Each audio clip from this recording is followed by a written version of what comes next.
The ice beneath a ship is never as solid as it appears.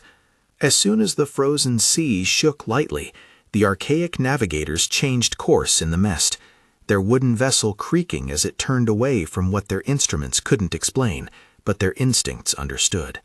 Danger hidden beneath the white surface. Captain James stood at the helm of the Northern Star, his weathered hands gripping the wheel as the fog closed around them like a living thing. They'd been sailing through the pack ice for 3 weeks now, navigating by feel as much as by charts, searching for the passage that would take them through to the Western Ocean. "Did you feel that?" asked Robert, the first mate, emerging from below deck. His breath formed clouds in the frigid air. "I did," James replied quietly. "The ice is moving. Not the normal drift. Something else."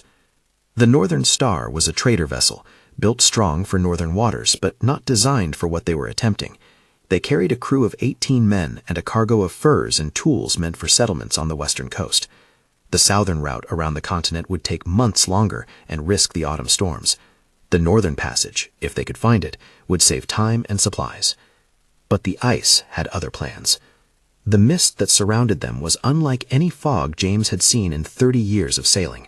It sat on the frozen sea like a blanket, thick and still, muffling sound and obscuring vision beyond 20 feet. They'd entered it 2 days ago, and it showed no signs of lifting. "Take a sounding," James ordered. "I want to know how thick the ice is beneath us." Robert nodded and called for Martin, the youngest crew member, who scrambled up from below with the sounding line. They'd been taking regular measurements since entering the ice field, tracking the thickness and stability of the frozen surface that both supported and threatened their vessel. Martin lowered the weighted line through a gap in the ice beside the ship's hull, counting under his breath. 15 feet, he called out. "Same as this morning." But even as he spoke, the ship shuddered again. Not violently, but definitely, a tremor that ran through the hull and into the soles of their boots. "All hands on deck," James called, his voice calm but urgent. "Secure the cargo and prepare for heavy ice." The crew emerged quickly, experienced men who'd sailed these waters before. They knew that ice could be more dangerous than any storm. It could grip a ship and crush it, or open beneath it without warning, sending vessel and crew to the bottom of the frozen sea. Peter, the ship's carpenter, approached the captain. "Should we try to break free? Head back to open water?" James studied the mist, the ice, the barely perceptible current moving beneath the frozen surface. "No, we'd be sailing blind, and the ice behind us may have closed. We stay our course, but slow, dead slow, and we watch." The Northern Star crept forward at barely more than a crawl, the crew silent and watchful. The only sounds were the creaking of wood, the whisper of wind through the rigging, and the occasional crack of ice somewhere in the mist. Then they saw it. A shape emerged from the fog ahead. Dark wood, weathered and ancient, tilted at an impossible angle. As they drew closer, the shape resolved into what it truly was. A ship, frozen in the ice, listing heavily to port. "Dear God," Robert whispered, "how long has that been here?" James studied the wreck carefully. The design was old, at least 50 years out of date, perhaps more. The masts had long since fallen, and ice encrusted every surface. But the hull seemed intact, preserved by the cold. "Take us alongside," James ordered. "Carefully. If that ship is frozen here, the ice around it may be unstable." They approached slowly, and as they drew nearer, more details became visible. The ship's name was still partially readable on the stern, the Sea Wanderer. And on the deck, visible through the ice, "There are people," Martin said, his voice shaking. "Captain, there are people on that ship." He was right. Through the translucent ice that covered the deck, they could see figures, crew members caught by the cold, frozen in the positions they'd held when death overtook them. "How many?" James asked. Robert counted carefully. 10 that I can see, maybe more below deck. The crew of the Northern Star stood in silence, staring at the frozen vessel and its preserved crew. It was a stark reminder of what could happen in these waters, of how quickly conditions could turn from merely dangerous to fatal. "Should we investigate?" Peter asked. "There might be supplies, or a log that could tell us what happened." James considered this. Part of him wanted to simply sail past, to leave the dead in peace, but another part understood that the Sea Wanderer might hold information that could save his own crew. Knowledge about the ice, about conditions in this region, about mistakes to avoid. We board her, James decided, but carefully, and only a small group. The ice may not support many people. James selected 3 men to accompany him, Robert, Peter, and David, the ship's navigator. They armed themselves with rope, ice picks, and warm clothing, preparing for the short journey across the ice to the frozen vessel. If the ice breaks, get back to the star immediately, James instructed the remaining crew. Don't try to rescue us. Save the ship. It was a harsh order, but necessary. In these conditions, attempting a rescue could doom everyone. They crossed carefully, testing each step. The ice between the 2 ships was thick enough, perhaps 10 feet, but it groaned under their weight. Strange sounds echoed beneath the surface, cracks and pops that suggested movement in the frozen sea. The Sea Wanderer's deck was covered in a layer of ice several inches thick. James climbed aboard first, his boots finding uncertain purchase on the slick surface. The ship tilted at nearly 30 degrees, making movement difficult. Up close, the frozen crew members were eerily preserved. James approached the nearest one, a man who'd been standing at the rail, his hand raised as if pointing at something. His face was visible through the ice, eyes closed, expression almost peaceful. They didn't suffer long, David observed. This kind of cold, it takes you quickly if you're not prepared. Peter examined the ship's structure, looking for damage. The hull seemed sound, no obvious breaches. Whatever trapped them, it wasn't a wreck or collision. The ice rose, Robert said, studying the waterline. Look here, you can see where it pushed up against the hull. The ship didn't sink into the ice rose around it. James understood immediately. A pressure event, when the ice moved and compressed, creating ridges and upheavals. The Sea Wanderer had been caught in such an event, lifted and tilted by the rising ice. The crew would have been trapped, unable to escape across the unstable surface, slowly freezing as their supplies ran out. Find the captain's cabin, James ordered. Look for a log or journal, and check the cargo hold for anything we can use. They spread out carefully across the tilted deck. James found the cabin door frozen shut and had to chip away ice with his pick before he could force it open. Inside, the cabin was remarkably well preserved. The cold had prevented any decay. A desk dominated the small space, and on it, frozen to the wooden surface, was a leather-bound journal. James worked carefully to free it, knowing that the pages would be brittle and might crumble if handled roughly. The journal came free after several minutes of gentle heating with a small oil lamp. James opened it carefully, and remarkably, the pages were still legible. The captain of the Sea Wanderer had been a man named Thomas Harrison, and his final entries told a story that made James's blood run colder than the air around him. August 12th, James read aloud. The ice has begun to move in ways I've never seen. Not the normal drift, but a rising motion, as if something beneath is pushing upward. The crew is frightened, speaking of old legends about the frozen sea. I tell them it's merely unusual ice formation, but privately I share their concern. He turned the page carefully. August 15th, the ice continues to rise. We are now tilted at 20 degrees, and movement across the deck is difficult. I've ordered the crew to prepare to abandon ship, but the ice around us is too unstable to cross safely. We are trapped. The final entry was dated August 19th, 5 days after the rising began. The cold has defeated our stoves. We have no more fuel, and the temperature in the cabin is below freezing. 3 men have already succumbed. The rest of us are weakening. I leave this journal in hopes that someone will find it and understand what happened here. The ice is alive in ways we don't comprehend. It moves according to forces beneath the frozen surface. To those who come after us, watch for the tremors, the subtle shaking that warns of movement below. When you feel it, change course immediately. Do not trust the apparent stability of the frozen sea.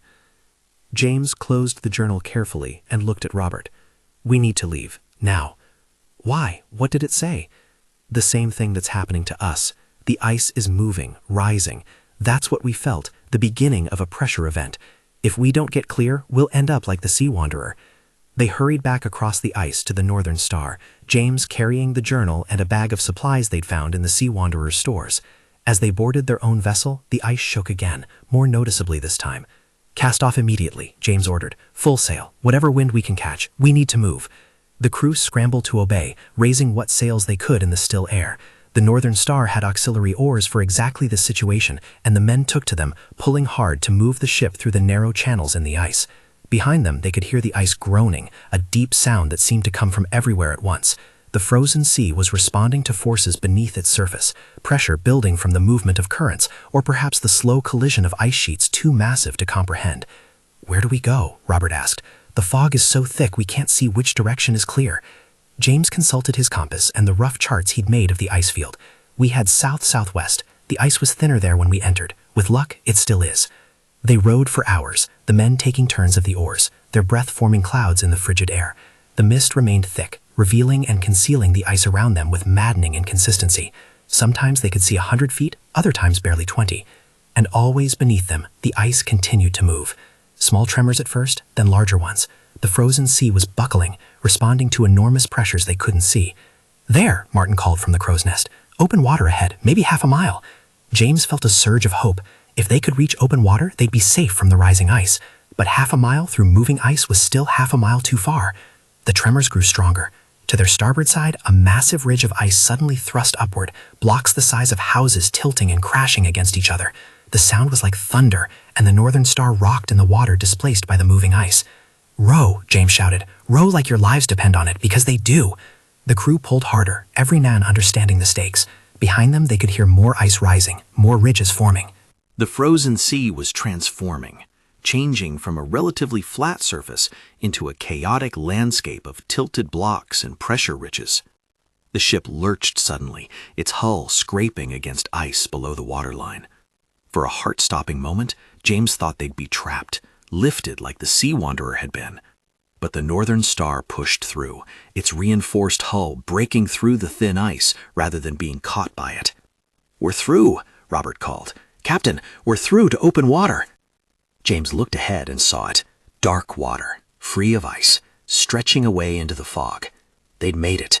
They'd escaped the pressure event that had nearly trapped them. But he didn't slow down. Not yet.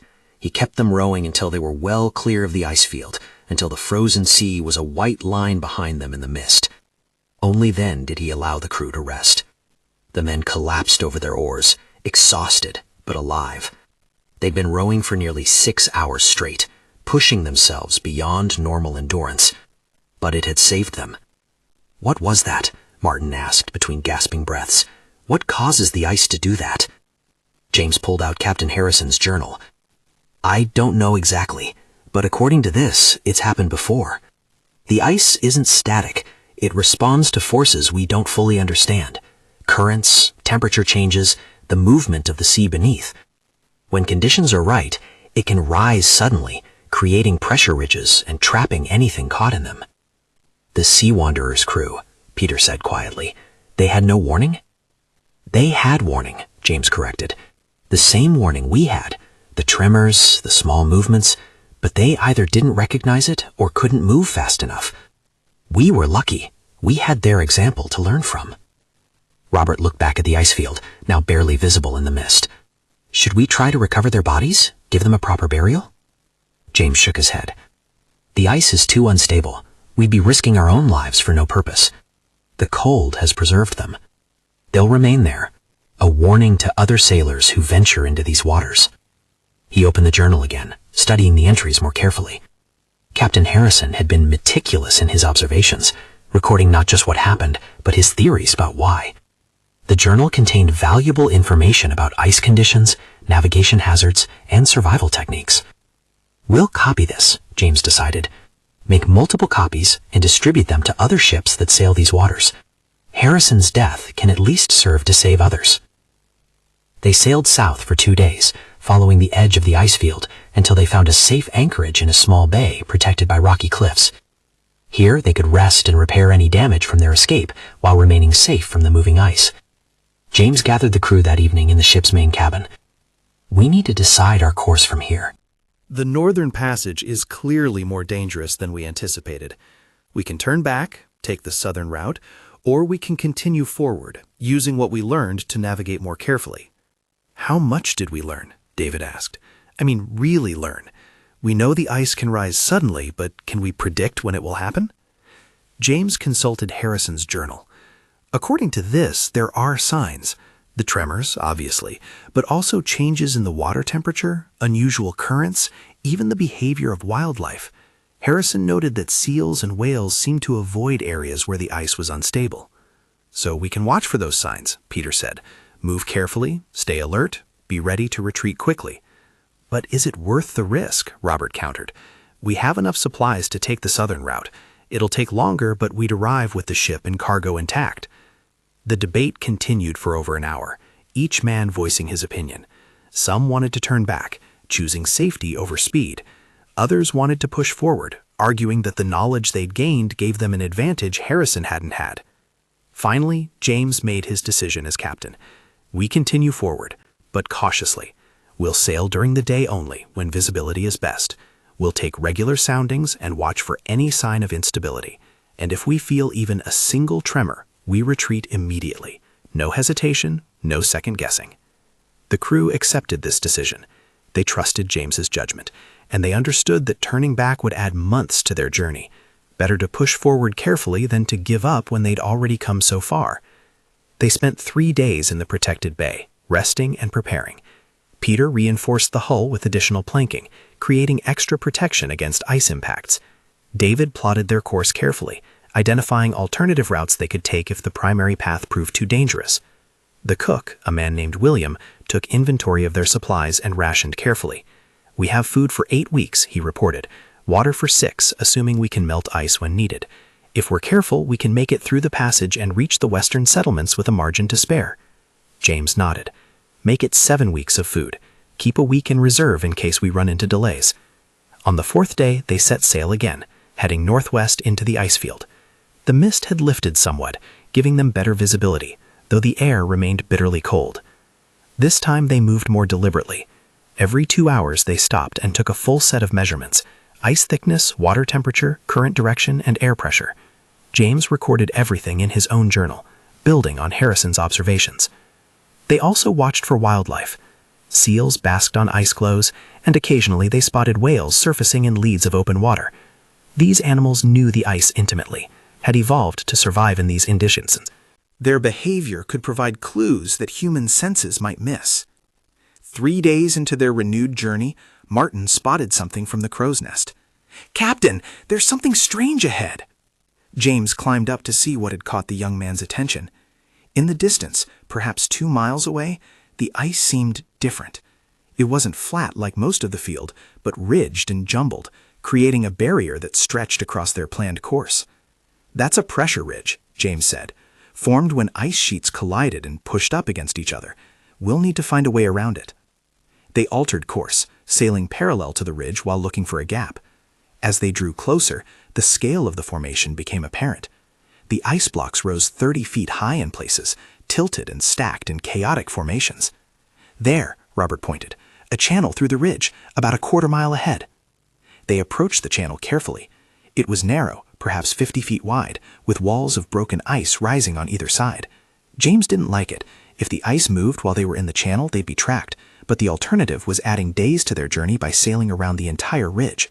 "We go through," he decided, "but quickly. Full sail and oars. We don't linger in there." They entered the channel with every man alert and ready. The ice walls towered above them, blue and ancient, compressed by forces that had created the ridge. Water dripped from the ice in places, evidence of recent movement. They were halfway through when it happened. The ice shook. Not a gentle tremor this time, but a violent shudder that threw men off their feet. And then, with a sound like breaking bones, the channel began to close. "Row!" James roared. "Row for your lives!" The crew didn't need to be told twice. Every man who could reach an oar pulled with desperate strength. The Northern Star surged forward, racing against the moving ice. Behind them, ice blocks crashed together where they'd been moments before. The channel was collapsing, the walls converging as some underwater force pushed them together. "Faster!" Robert urged, though the men were already pulling with every ounce of strength they possessed. The end of the channel was visible ahead, perhaps 100 feet away, but the ice was moving faster, the walls converging with terrible inevitability. 70 feet to safety, the gap was narrowing. 50 feet, blocks of ice fell from the walls, crashing into the water around them. 30 feet, the Northern Star's hull scraped against ice on both sides, wood groaning under the pressure. And then they were through, bursting out of the channel into open water, just as the ice walls crashed together behind them with a sound like thunder. The crew collapsed, gasping and shaking with exhaustion and fear. They'd come within seconds of being crushed, of suffering the same fate as the Sea Wanderer. James stood at the helm, his hands gripping the wheel so tightly his knuckles were white. That, he said quietly, is why we watch for tremors. That's why we don't linger in dangerous places. We shouldn't have gone through the channel, Peter said, his voice shaking. It was too risky. You're right, James admitted. I made a mistake. I let impatience override caution. It won't happen again. It was rare for a captain to admit error so directly, but James understood the importance of honesty when lives were at stake. His crew needed to trust him, and that trust required acknowledging when he'd been wrong. They anchored that night behind a large, stable ice floe, posting double watches. No one slept well. The sound of the closing channel echoed in their memories, a reminder of how quickly death could come in these waters. The next morning, James called another meeting. We need to establish clearer protocols, he said, rules that we follow no matter what. First rule, if we feel a tremor, we retreat immediately. No debate, no delay. Second rule, we avoid channels and confined spaces whenever possible. Better to sail extra distance than risk being trapped. Third rule, we trust the wildlife. If seals or whales are avoiding an area, we avoid it too. What if following these rules means we can't complete the passage? Robert asked. Then we don't complete it, James replied firmly. Better to turn back alive than to push forward and end up frozen in the ice like Harrison and his crew. The cargo is valuable, but it's not worth our lives. The crew agreed to these protocols, and they continued their journey with new caution. They made slower progress, taking time to scout ahead and avoid potential dangers, but they remained alive and safe. Over the following weeks, they developed a rhythm. Each morning, they would survey the ice ahead, planning their route for the day. They sailed in short segments, stopping frequently to assess conditions. They watched constantly for signs of instability, tremors, unusual currents, changes in wildlife behavior. They also kept detailed records of everything they observed. James encouraged each crew member to write down their observations, creating multiple journals that documented their passage through the ice. If something happened to one journal, the knowledge would survive in others. Martin proved to have a talent for sketching, and he created detailed drawings of ice formations, pressure ridges, and other features they encountered. These visual records complemented the written descriptions, providing a comprehensive picture of the ice field's hazards. One evening, as they sheltered behind another protective ice floe, David made an observation. Have you noticed the ice is changing? The formations are different here than they were further east. James looked around, considering this. You're right. The pressure ridges are less frequent here, and the ice floes are smaller. What do you think it means? We're getting closer to the western edge of the ice field, David suggested. The ice here isn't as consolidated, not pressed together as tightly, which might mean we're near the end of the passage. It was hopeful news, but James refused to let hope make them careless. We maintain our protocols, he said. Even if we're close to clear water, we don't take chances. 3 days later, Martin called down from the crow's nest with the words they'd all been hoping to hear. Open water ahead, clear horizon to the west. James climbed up to see for himself. There, perhaps 5 miles distant, was the clear line between ice-choked water and the open western ocean. They'd made it. They'd found the passage through. But between them and that clear water lay 5 miles of broken, shifting ice, 5 miles that could still kill them if they weren't careful. We take it slow, James ordered, the same way we've been traveling. Just because we can see our goal doesn't mean we rush toward it. They spent the next day picking their way carefully through the final stretch of ice. Several times they had to backtrack and find new routes around unstable areas. Once they felt a small tremor and immediately retreated, waiting an hour before trying again. It took them 12 hours to cover those final 5 miles. But as the sun began to set, the Northern Star's bow finally pushed through the last ice floe and entered the clear, deep water of the Western Ocean. The crew erupted in cheers, embracing each other, laughing with relief and joy. They'd done it. They'd navigated the Northern Passage, something few ships had accomplished and many had died attempting. James allowed himself a moment of satisfaction before calling for order. We're not done yet, he reminded them. We still need to reach the western settlements, deliver our cargo, and eventually make the return journey. The return journey, Robert said, his smile fading slightly. Do we go back through the ice? Not until we've studied our journals and maps thoroughly, James replied. We have months before we need to decide. For now, let's focus on reaching port safely. They sailed south along the western coast for 2 weeks before reaching the first settlement, a small community of perhaps 200 people who'd migrated from the south several years earlier. The settlers were amazed to see a ship arrive from the east, having assumed the Northern Passage was too dangerous for regular navigation. James met with the settlement's leader, a woman named Catherine, and shared their experience. He gave her copies of both Harrison's and his own journals, ensuring the knowledge would spread. "This is invaluable," Catherine said, studying the journals. "We've been isolated here with no reliable contact with the eastern communities. If your passage can be replicated, if others can learn from your experience, it could transform trade and communication." "It can be replicated," James said. But only by those who respect the ice and understand its dangers. The passage exists, but it's not a safe route for the careless or the overconfident. They spent a month at the settlement, trading their cargo for goods the settlers had produced. The furs and tools they'd brought were valuable here, where resources were limited and connection to the eastern markets was rare. During this time, James and David worked on creating comprehensive charts of their passage through the ice. They combined their observations, Harrison's notes, and Martin's drawings into a detailed guide that future navigators could use. "The ice will change," James cautioned as he worked. "These charts are accurate for now, but the frozen sea moves and shifts. Future travelers will need to observe conditions for themselves, not just follow our route blindly." Peter suggested something that surprised them. "What if we establish cairns, stone markers along the safest route, placed on islands or stable ice formations?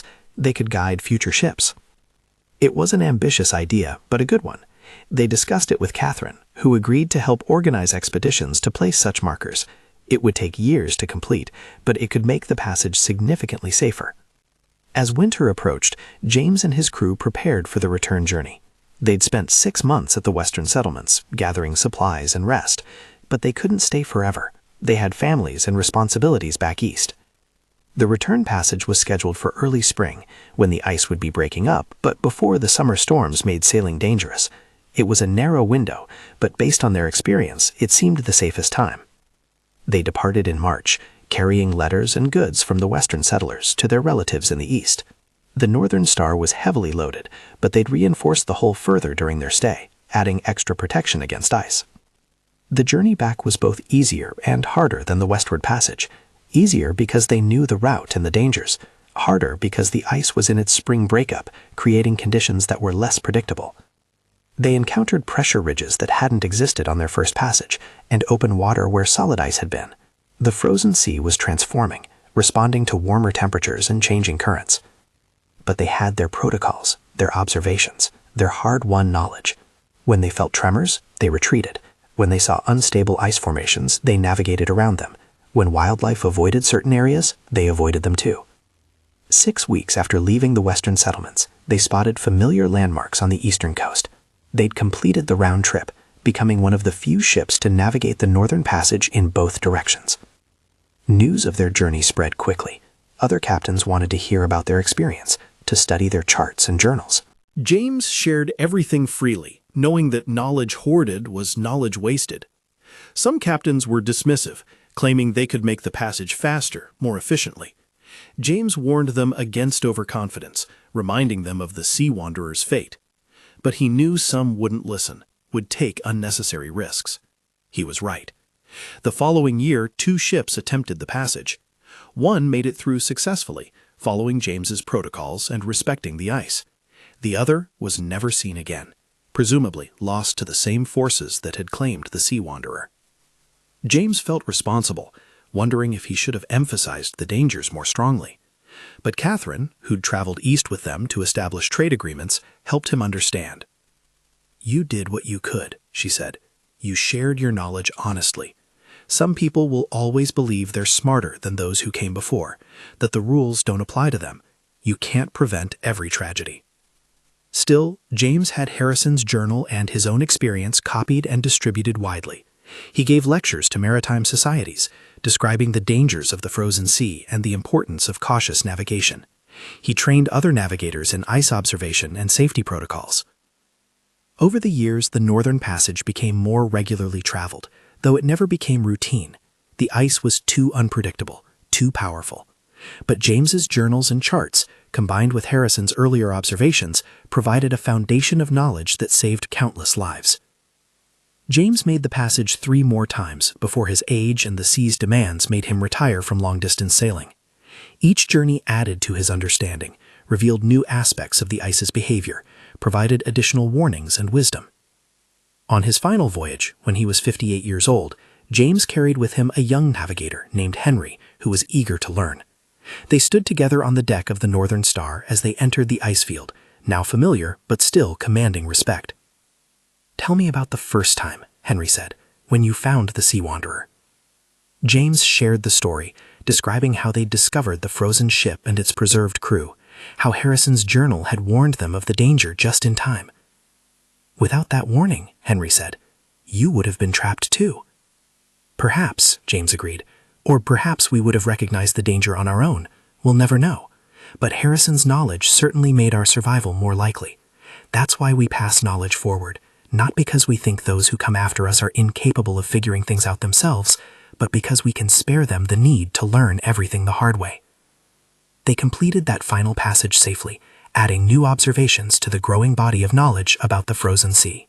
When they reached the eastern ports, James officially retired from sailing, turning command of the Northern Star over to Robert, who'd been his first mate for 2 decades. But James didn't stop working with the ice. He became an advisor to the Maritime Institute, helping to train new captains in northern navigation. He refined the charts and journals, incorporating observations from the dozens of ships now making the passage each year.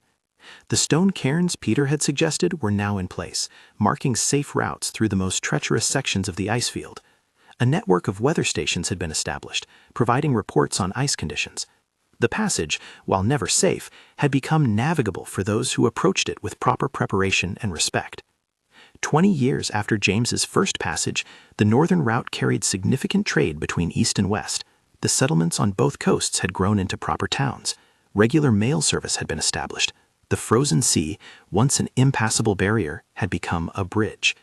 But the dangers remained. Ships were still lost occasionally, usually because captains ignored warnings or took unnecessary risks. Each loss reinforced the lessons James and others had worked so hard to spread. The ice demanded respect, caution, and humble recognition of nature's power. James was 70 years old when he received a letter from the western settlements. It was from Catherine's daughter, who'd become the settlement's new leader. She wrote to tell him that they'd discovered another frozen ship, even older than the Sea Wanderer, with its own journal containing warnings and observations. "The chain of knowledge goes further back than we knew," she wrote. "There have been many before us, many who learned these lessons and tried to pass them forward. Some of their warnings were heeded, others were lost to time, but each generation adds to what came before, building a foundation that makes survival more possible for those who follow." James read the letter with satisfaction. This was exactly what he'd hoped for, not that his own knowledge would be final or complete, but that it would be part of an ongoing process of learning and sharing. He replied to the letter, asking for copies of the ancient journal to be made and distributed. Every piece of knowledge about the ice, every observation about its behavior, every warning about its dangers, all of it was valuable. All of it could save lives. In his final years, James wrote a comprehensive book about northern navigation. It compiled everything he'd learned across 4 decades of sailing in ice-choked waters. But more than just a technical manual, it was also a meditation on the relationship between humans and the natural forces that both sustained and threatened them. "The ice is not our enemy," he wrote in the introduction. "It simply exists, following its own patterns and responding to forces we only partially understand." Our job as navigators is not to conquer the ice, but to learn its rhythms, to recognize its warnings, to move through it with respect and caution. Those who approach it with humility survive. Those who approach it with arrogance become part of its frozen landscape, warnings for the next generation. The book became required reading for anyone planning to sail northern waters. It was translated into multiple languages and distributed widely. Sailing academies used it as a textbook. Experienced captains kept copies aboard their ships, consulting it when conditions became uncertain. But James knew that no book, no matter how comprehensive, could prepare someone completely for the reality of navigating the frozen sea.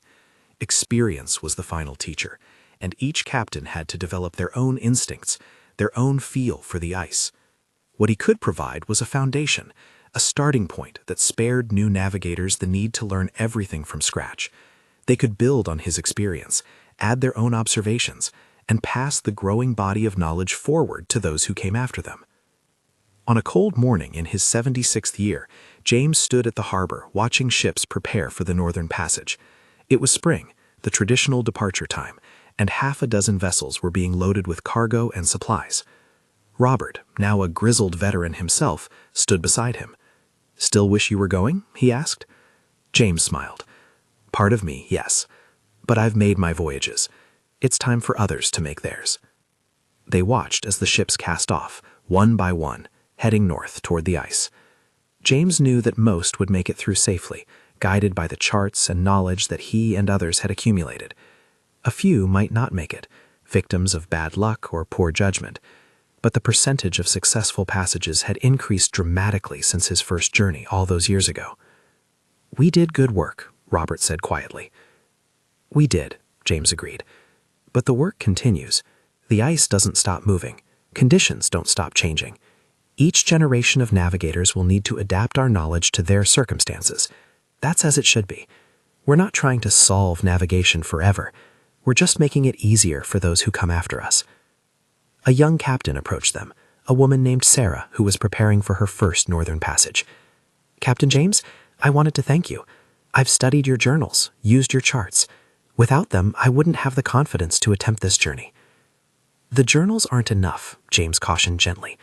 "They're a starting point, but you'll need to observe conditions yourself. Make your own judgments.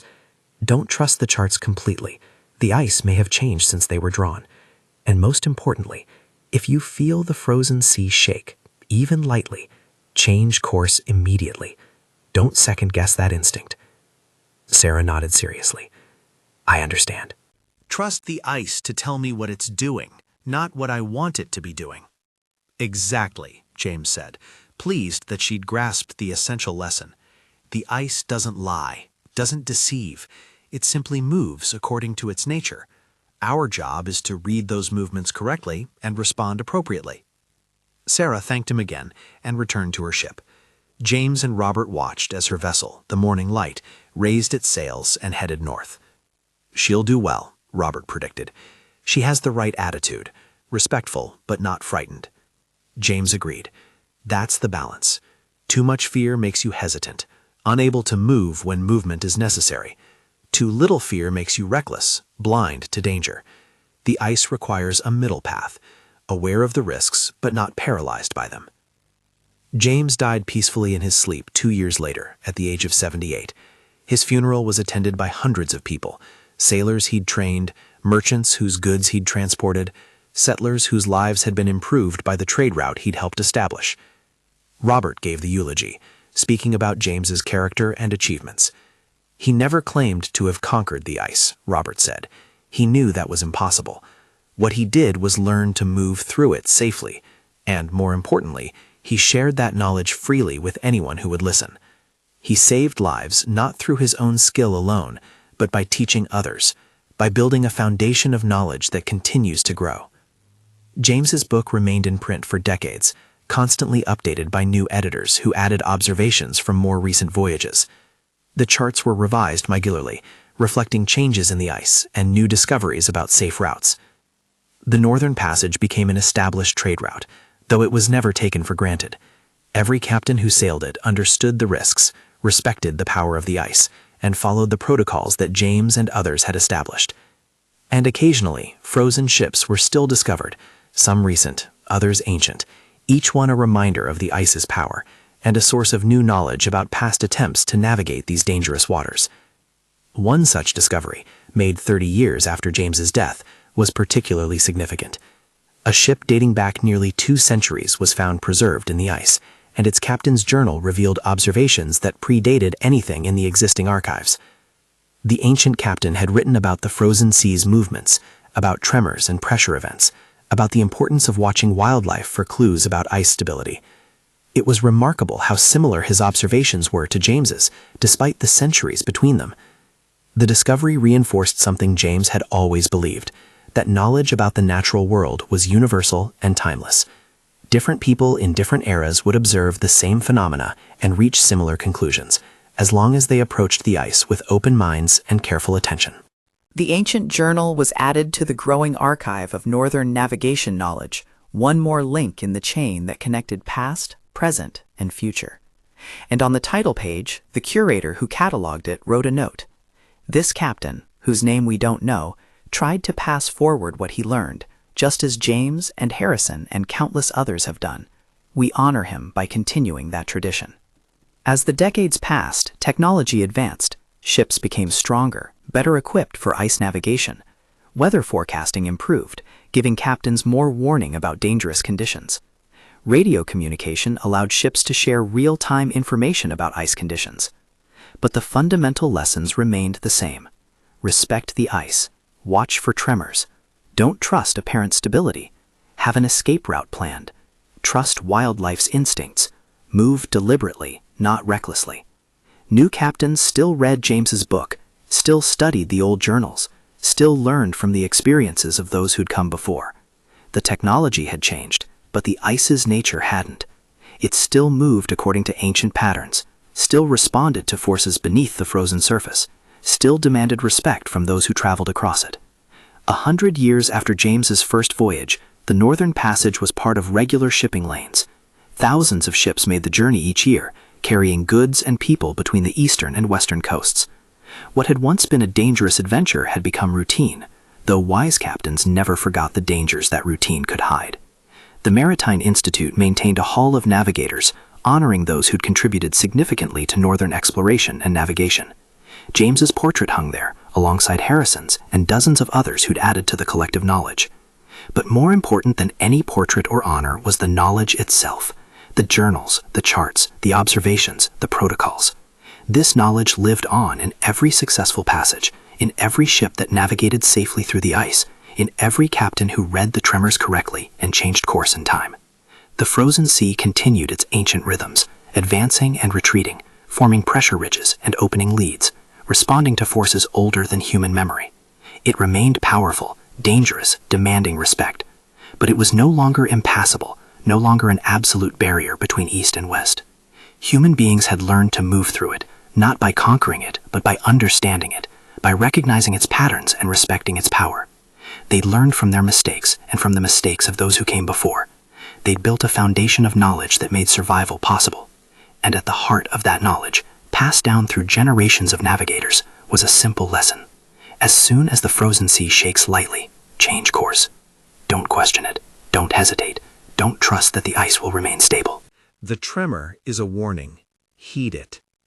This lesson, learned at such cost by the crew of the Sea Wanderer, refined by James and his crew, confirmed by countless other navigators, remained the foundation of safe passage through the ice. It was written in every manual, taught in every navigation class, carved into memorial stones at ports on both coasts. The frozen sea had claimed many lives over the centuries, but it had also taught many lessons. Those lessons, preserved and passed forward through careful documentation and generous teaching, transformed an impossible barrier into a navigable passage. Not an easy passage, never a safe passage, but a possible passage for those who approached it with respect, caution, and humility. In the modern era, when satellite imagery and advanced weather prediction made navigation far more precise than in James's time, a young researcher named Emma studied the historical journals of northern navigation. She was writing her doctoral thesis on ice behavior patterns, and she'd read hundreds of journals spanning 3 centuries. What struck her most was how consistent the observations were across time. Different people in different eras, with different levels of technology, all described the same phenomena. The tremors that warned of pressure events, the rising ice that trapped unwary vessels, the importance of changing course immediately when danger signals appeared. The ice hasn't changed, she wrote in her thesis. Human technology has advanced dramatically, but the fundamental nature of the frozen sea remains constant.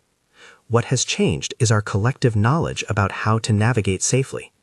Each generation has added to what came before, creating a foundation that allows us to move through dangerous waters with increasing success.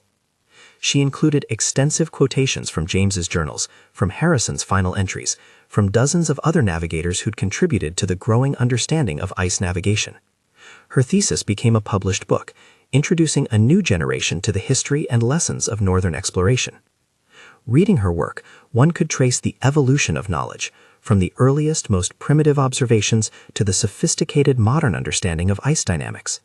But at every stage, the core wisdom remained the same. Respect the ice, watch for warnings, don't take unnecessary risks, share what you learn. Emma concluded her book with a reflection. We stand on the shoulders of giants, not because those who came before us were superhuman, but because they paid attention, learned from experience, and generously shared what they learned. James, Harrison, and countless unnamed navigators created a foundation that continues to save lives today. Our responsibility is to continue building on that foundation, to add our own observations and insights so that those who come after us will have even more knowledge to work with. It was a fitting tribute to James's legacy, not celebration of individual achievement, but recognition of collective effort across generations. This was what he'd always wanted, not personal glory, but the continuation and expansion of knowledge that made survival possible in one of Earth's harshest environments. The frozen sea remained, ancient and powerful, and human beings continued to cross it, generation after generation, each building on the wisdom of those who'd come before, each adding their own observations to the accumulated knowledge, each playing their part in the endless chain of learning and teaching that stretched from past to future. As soon as the frozen sea shook lightly, the modern navigators, equipped with technology James could never have imagined, still changed course, still heeded the ancient warning, still respected the power that lay beneath the white surface. Some lessons transcend technology. Some wisdom is eternal. If you enjoyed this story of navigators learning from the past, building collective knowledge across generations, and developing respect for the powerful natural forces they encountered, please subscribe to our channel for more tales of survival, adaptation, and the passing of wisdom through time. Hit that subscribe button and join us for more stories that explore how humanity learns to thrive even in Earth's most challenging environments.